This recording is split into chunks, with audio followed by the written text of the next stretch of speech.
Hi friend, আজ আমি আপনাদেরকে দেখাতে চলেছি এক সাউথ ইন্ডিয়ান রান্নার টমেটো রাইস। চলুন দেখে নিই কীভাবে বানাবো। প্রথমে আমি প্রেশার কুকারে তেল গরম করে নেবো। আমি সাদা তেল দিয়ে নিয়েছিলাম, আপনারা পারলে সর্ষের তেল ইউজ করতে পারেন, কোনো প্রবলেম নেই, যেটা খুশি। তো আমি অনেকটা তেল দিয়ে নিয়েছিলাম, কারণ রান্নাটাতে একটু তেল বেশি প্রয়োজন। তারপরে আমি তেজপাতা দিয়ে দেবো বন্ধুরা, তারপরে আমি লবঙ্গ দিয়ে দেবো, দারচিনি দিয়ে দেবো, দুটো একসঙ্গে দিয়ে দেবো বন্ধুরা। দেখতে পাচ্ছেন আমি দিয়ে নিয়েছি।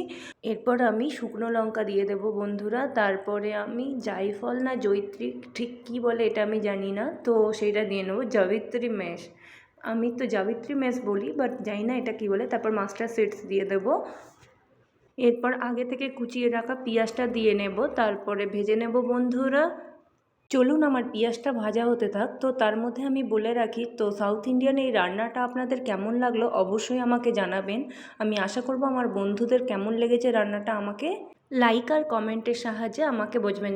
চলুন নেক্সট হচ্ছে টমেটো কুচি। যেহেতু টমেটো রাইস অবশ্যই টমেটো লাগবে, আমি অনেকটা পরিমাণে টমেটো দিয়েছিলাম, অলমোস্ট 7-8টা টমেটো আমি দিয়েছি। আপনারা পরিমাণ মতো একটু হলুদ দিয়ে নেবেন। তারপরে আমি ভাজার জন্য ওয়েট করব। টমেটো রাইস যেহেতু, তো টমেটোটা একটু বেশি দেবেন। তারপরে আমি টমেটোটা ভাজার জন্য আমি ওয়েট করছি। দেখছেন টমেটোটা অলমোস্ট ফ্রাই হচ্ছে, একটু তেল বেশি দিয়ে নিয়েছিলাম। নেক্সট আমি পরিমাণ মতো নুন দিয়ে নেব। আপনারা পরিমাণ মতো অবশ্যই নুন দিয়ে নেবেন, কারণ স্বাদের মাপকাঠি অবশ্যই ঠিক থাকা দরকার, তবেই রান্না টেস্ট আসে। এরপর আমি আদা রসুনের পেস্ট দিয়ে দেবো বন্ধুরা।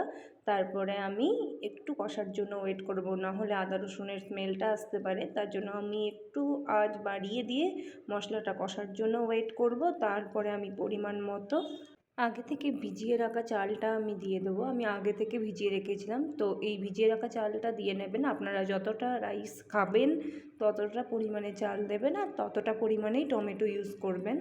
তারপরে আমি চালটাকে একটু মশলার সাথে মিশিয়ে নেব বন্ধুরা। দেখতে পাচ্ছেন আমি টমেটোর সাথে মিশিয়ে নিয়েছি।